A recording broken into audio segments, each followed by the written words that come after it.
I earn about $450 a month. For many people, that might not sound like much. And honestly, for me, it isn't. But $450 is my reality. This is the money I have to use to pay for my room, electricity, food, transportation, and everything else I need to get through the month. And today, I want to show you exactly where that money goes. Not an estimate. Not the average cost of living you can find on a website. Not the price a tourist might pay while visiting Vietnam. This is my real life. My real income. My real expenses. And the choices I have to make every month to make this money last. When foreigners visit Vietnam, one of the first things they often say is, "Vietnam is so cheap." And I understand why they say that. Compared with many countries in the United States, Europe, or other developed parts of the world, many things in Vietnam can seem incredibly affordable. A meal can cost only a few dollars. A cup of coffee can cost less than you might expect. Street food is everywhere. Markets are everywhere. And there are many ways to live here without spending a lot of money.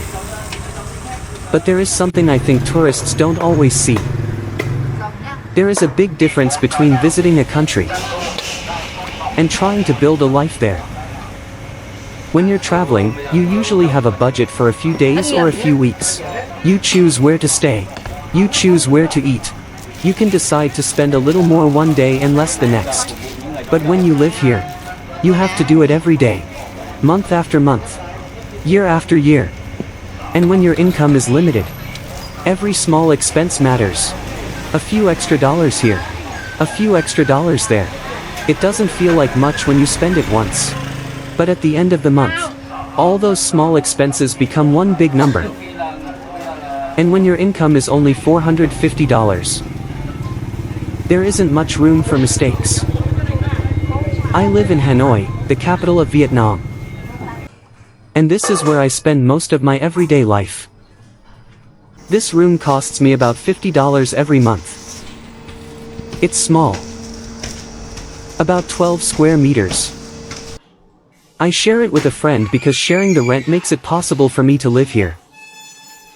If I had to pay the entire room by myself, I simply couldn't afford it comfortably on my current income. This is not the kind of place you would normally see in a travel video about Hanoi. When people imagine Vietnam, they might imagine beautiful streets, busy markets, modern buildings, restaurants, coffee shops, motorbikes moving through the city, and all the places tourists come to see. But behind all of that, there are people living very different lives. People who wake up early every morning and go to work. People who rent small rooms because buying an apartment is far beyond what they can afford. People who calculate their expenses carefully. People who think about electricity before turning on an appliance. People who cook at home because eating outside every day costs too much. People who don't necessarily have a lot of money, but still have to find a way to live. I'm one of those people. Sometimes I think the room tells you a lot about my life. There isn't much space, so I have to be careful about what I buy. I can't just keep bringing things home without thinking about where I'm going to put them. When you live in a large apartment, a little extra stuff might not matter. But when you live in a room this small, you notice everything. A new piece of furniture. A bag of clothes. A box. A camera accessory. Even small things can make the room feel crowded. And that's something I've had to learn. When you don't have much space, you have to learn to live with less. The room is also where I spend much of my free time. I sleep here. I eat here. I edit videos here. I study English here. And sometimes, I simply sit here and think about what I'm going to do next. A lot of people might look at a small room like this and think, that's not much. And maybe they're right. But for me, this room is also connected to something much bigger. This is where I'm trying to build something. Every morning, I wake up and start another day. There is nothing special about the beginning. I get out of bed. I wash my face. I prepare to leave. The room is quiet. Outside, Hanoi is already awake. Street vendors are preparing food. And somewhere in all of that, I am getting ready for another working day. I take my keys. I check that I have everything I need. And I leave the room. For many people, this is just a normal morning. For me, it is another day of trying to build a life.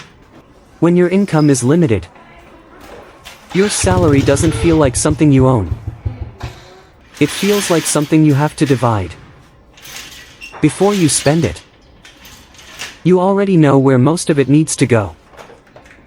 There are things I would like to do. I would like to travel more. I would like to save more money. And of course, I would like to earn more. But wanting something and being able to afford it are two completely different things. That's one of the hardest lessons about having a low income. You learn that you can't have everything at the same time. You have to choose. And every choice means giving something else up. For example, I love making videos. That's why I bought my camera.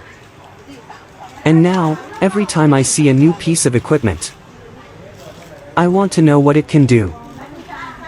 A better lens. A better microphone. A better computer. A better light.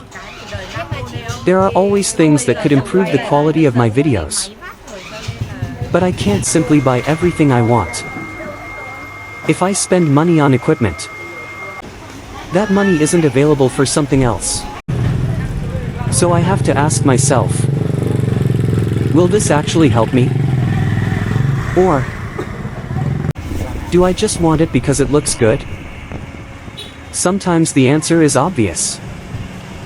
Sometimes it's not. And sometimes I just have to wait. Waiting is something you learn when you don't have much money. You wait until you can afford something. You wait for a better opportunity.